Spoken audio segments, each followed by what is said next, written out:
Selamat sore, Assalamualaikum warahmatullahi wabarakatuh. Salam sejahtera untuk kita semuanya. Pada hari ini, kami dari Tim Pakar Gugus Tugas COVID-19 ingin menyampaikan pengumuman terkait dengan peta zonasi risiko. Adaptasi kebiasaan baru menuju masyarakat produktif dan aman COVID. Ada beberapa step atau langkah yang kita lalui. Pertama, akan ada prakondisi, ada timing, ada prioritas, ada koordinasi pusat dan daerah, dan yang terakhir ada monitoring dan evaluasi. Untuk adaptasi kebiasaan baru tersebut, ada sebuah dashboard yang dapat diakses oleh publik dan pimpinan daerah dalam rangka melihat kondisi kasus yang ada di setiap daerah masing-masing. Baik itu risikonya rendah, sedang, rendah, tinggi, sedang, rendah, atau tidak terdampak. Pada sore hari ini kami ingin menyampaikan zona hijau atau tidak terdampak. Yang dimaksud dengan zona hijau atau tidak terdampak adalah daerah yang tidak tercatat kasus COVID-19-nya, kemudian atau pernah terdapat kasus, namun sudah ada waktu selama 4 minggu kasus tersebut sudah tidak ada dan terjadi kesembuhan 100%. Ini adalah 74 kabupaten kota yang belum terdampak. Dan untuk itu saya akan membacakan satu persatu daerahnya. Yang pertama adalah di Provinsi Sumatera Utara, yaitu Pakpak Barat, Samosir, Nias Barat, Mandailing Natal, Padang Lawas, Nias, Labuan Batu Selatan, Kota Sibolga, Nias Utara, Tapanuli Selatan, Humbang Hasundutan, Nias Selatan. Sedangkan Provinsi Aceh, Pidi Jaya, Kota Sabang, Kota Langsa, Aceh Singkil, Biren, Aceh Jaya, Nagan Raya, Aceh Tenggara, Aceh Tengah, Aceh Barat, Aceh Timur, Kota Subulu Salam. Dari Provinsi Riau, Rokan Hilir. Dari Provinsi Jambi, Kerinci. Dari Provinsi Bengkulu, Lebong. Dari Provinsi Lampung, Lampung Timur, dan Mesuji. Provinsi Kepulauan Riau, yaitu Natuna, Lingga, Kepulauan Anambas. Dari Provinsi Kalimantan Timur, yaitu Mahakam Ulu. Dari Provinsi Nusa Tenggara Timur, yang pertama adalah Sumba Tengah, Ngada, Saburai Jua, Sumba Barat, Lembata, Malaka, Alor, Timor Tengah Utara, Rotendau, Manggarai Timur, Kupang, Timor Tengah Selatan, Belu, sedangkan dari Provinsi Sulawesi Tengah, Tojo Una-Una, dari Provinsi Papua Barat, Maibrat, Pegunungan Arfak, Tambrau, dan Sorong Selatan, dari Provinsi Sulawesi Utara, Bolang Mongodo Timur, Kepulauan Siau Tagulandang Biaro, dari Provinsi Maluku, Kota Tual, Maluku Tenggara Barat, Maluku Tenggara, dan Kepulauan Aru. Dari Provinsi Sulawesi Tenggara, Konawe Kepulauan.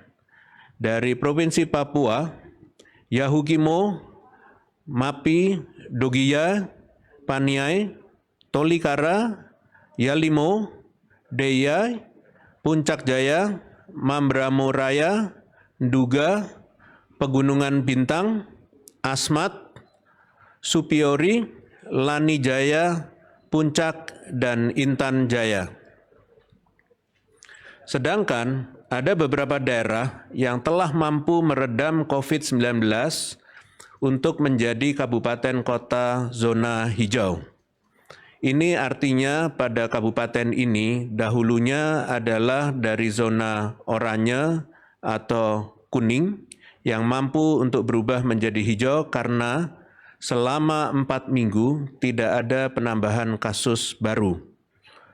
Dari Provinsi Aceh, yaitu Aceh Barat Daya, Pidi, Simulue, Gayules, Bener Meriah. Dari Provinsi Sumatera Utara, Toba Samosir, Labuan Batu. Dari Provinsi Sumatera Barat adalah Kota Padang Panjang, Kota Pariaman, dan Kota Solok. Dari Provinsi Riau, Indragiri Hulu, Pelalawan, Rokan Hulu, Siak, Kota Dumai, dan Kampar. Dari Provinsi Jambi, Bunga Tebo. Dari Provinsi Bengkulu, Muko-Muko, dan Seluma. Dari Provinsi Lampung, Tulang Bawang, Pringsewu, dan Tulang Bawang Barat. Dari Provinsi Kepulauan Riau adalah Karimun. Dari Provinsi Jawa Tengah adalah Wonogiri, Pekalongan. Dari Provinsi DKI Jakarta adalah Kepulauan Seribu. Dari Provinsi NTB adalah Kota Bima. Dari Provinsi Sulawesi Tenggara adalah Muna Barat. Dari Provinsi Sulawesi Tengah adalah Banggai Kepulauan. Dari Provinsi Sulawesi Tengah adalah Kota Palopo. Dari Provinsi Sulawesi Barat adalah Mamuju Utara dan Majene. Dari Provinsi Maluku adalah Pulau Talibu. Dari Provinsi Maluku Utara adalah Buru Selatan. Dari Provinsi Papua adalah Mambramo Tengah, dan dari Provinsi Papua Barat yaitu Teluk Wondama dan Manokwari Selatan. Selanjutnya, pemetaan zonasi risiko daerah menggunakan indikator kesehatan masyarakat akan disampaikan oleh Dr. Dewi Nur Aisyah. Terima kasih.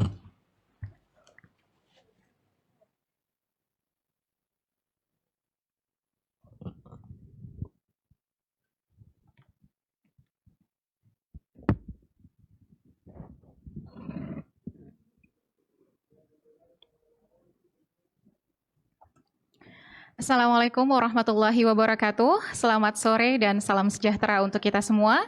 Izinkan saya pada sore hari ini akan melanjutkan paparan dari Profesor Wiku terkait dengan pemetaan zonasi risiko daerah.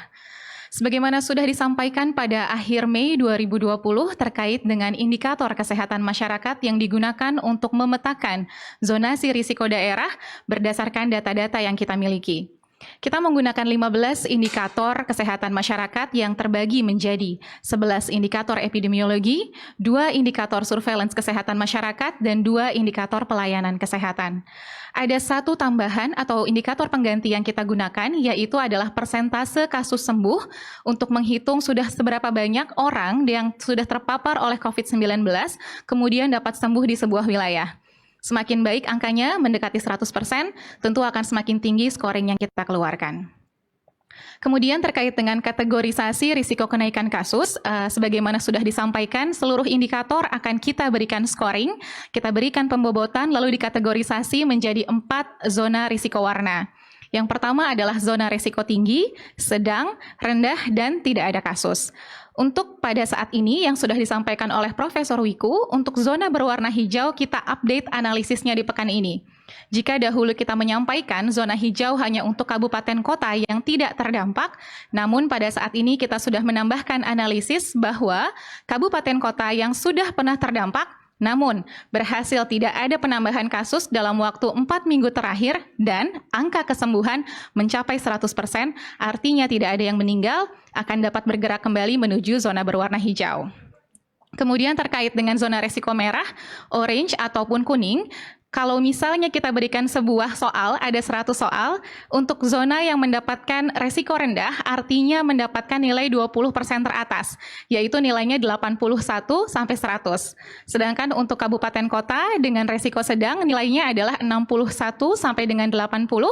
Sedangkan untuk zona resiko tinggi, penilaiannya adalah kurang dari sama dengan 60. Selanjutnya, saya akan menyampaikan terkait dengan update per tanggal 21 Juni 2020 sampai dengan pekan lalu terdapat 112 kabupaten kota tidak terdampak dan tidak ada kasus baru, 188 kabupaten kota dengan risiko rendah, 157 kabupaten kota dengan risiko sedang, dan 57 kabupaten kota dengan risiko tinggi. Pada hari ini saya akan menyampaikan 188 kabupaten kota dengan risiko rendah. Yang pertama adalah Provinsi Aceh, Aceh Selatan, Kota Lok Sumawe, Provinsi Sumatera Utara, Tapanuli Utara, Asahan, Provinsi Sumatera Selatan, Musi Rawas Utara, Kota Pagar Alam, Ogan Komering Ulu, Lahat, Ogan Komering Ulu Timur, Ogan Ilir, Ogan Komering Ulu Selatan, Empat Lawang, dan Kota Prabu Mulih. Provinsi Sumatera Barat, Kota Sawah Lunto, Pasaman Barat, Pesisir Selatan, 50 kota, Solok Selatan, Kota Bukit Tinggi. Provinsi Jambi, Tanjung Jabung Barat, Sarolangun, Batanghari, Tanjung Jabung Timur, Kota Jambi, Muaro Jambi, Merangin. Provinsi Bengkulu, Bengkulu Selatan, Bengkulu Utara, Kaur, Rejang Lebong, Kepahiang, Bengkulu Tengah. Provinsi Lampung, Lampung Tengah, Lampung Barat, Tanggamus, Kota Metro, Lampung Selatan, Lampung Utara, Waikanan, Pesisir Barat, Pesawaran. Provinsi Riau, Indragiri Hilir, Kepulauan Meranti, Bengkalis, Kuantan Singigi. Provinsi Kepulauan Riau, Bintan, Kota Tanjung Pinang. Provinsi Kepulauan Bangka Belitung, Bangka Tengah, Bangka, Bangka Selatan, Bangka Barat, dan Belitung Timur. Selanjutnya Provinsi Banten, Kota Serang, Provinsi Jawa Timur, Bondowoso, Madiun, Ngawi, Ponorogo, Banyuwangi, Pacitan, Lumajang, Kota Blitar, Kota Madiun, Jember. Provinsi Jawa Tengah, Banjarnegara, Batang, Kota Surakarta, Kota Tegal, Karanganyar, Temanggung, Pemalang, Tegal, Kebumen, Sukoharjo, Grobogan, Banyumas, Boyolali, Pati, Brebes, Sragen, Purbalingga, Purworejo, Wonosobo, Cilacap, dan Klaten. Provinsi Daerah Istimewa Yogyakarta, Sleman, Kota Yogyakarta, Kulon Progo, Bantul, dan Gunung Kidul. Provinsi Jawa Barat, Cianjur, Ciamis, Sukabumi, Kota Cirebon, Kota Banjar, Garut, Tasikmalaya, Cirebon, Sumedang, Kota Tasikmalaya, Bogor, Kuningan, Majalengka, Subang, Purwakarta, Kota Sukabumi, Kota Cimahi, Indramayu, Karawang, dan Pangandaran. Selanjutnya Provinsi Kalimantan Utara, Kota Tarakan, Malinau, Provinsi Kalimantan Timur, Pasir, Berau, Kutai Barat, Panajem Pasir Utara, Kutai Timur. Provinsi Kalimantan Tengah, Barito Utara, Sukamara. Provinsi Kalimantan Barat, Sanggau, Ketapang, Sekadau, Kota Singkawang, Kapuas Hulu, Bengkayang, Landak, Melawi, Kayong Utara, Kubu Raya, Sambas, Mempawah, Kota Pontianak. Provinsi Sulawesi Utara, Minahasa Tenggara, Kota-Kota Mobagu, Kepulauan Sangihe, Kepulauan Talaud, Bolaang Mongondo Utara, Bolaang Mongondo. Provinsi Sulawesi Barat, Mamasa, Polewali Mandar. Provinsi Sulawesi Selatan, Baru, Jeneponto, Luwu, Sopeng, Tanah Toraja.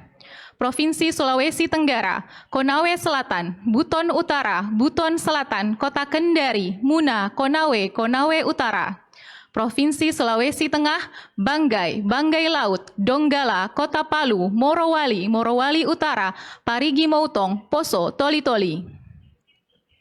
Provinsi Nusa Tenggara Timur, Sumba Barat Daya, Kota Kupang, Flores Timur, Sumba Timur, Sika, Manggarai, Ende, Manggarai Barat, dan Nagekeo. Provinsi Nusa Tenggara Barat, Dompu, Bima, Sumbawa, Sumbawa Barat, Lombok Utara. Provinsi Bali, Jembrana. Provinsi Maluku Utara, Halmahera Barat, Pulau Morotai. Provinsi Maluku, Seram bagian timur, Seram bagian barat, dan Buru. Provinsi Papua, Nabire, Merauke, dan yang terakhir Provinsi Papua Barat, Kaimana, Manokwari, Raja Ampat, Fakfak, Teluk Bintuni. Demikianlah nama-nama list kabupaten kota yang termasuk dalam zona risiko rendah, sedangkan terdapat 30% dari kabupaten kota di Indonesia yang masuk ke dalam kategori risiko sedang dan 11% yang masuk ke dalam kota dengan zona risiko tinggi. Untuk lengkap detail list dari kabupaten kota dengan risiko sedang dan tinggi, maka Bapak, Ibu, dan masyarakat sekalian dapat mengakses di dalam portal resmi gugus tugas di www.covid19.go.id/peta-risiko. Saya ulangi, bisa diakses di dalam www.covid19.go.id/peta-risiko. Secara keseluruhan, kita melihat ada tren membaik dari kondisi kabupaten kota yang terdapat di Indonesia.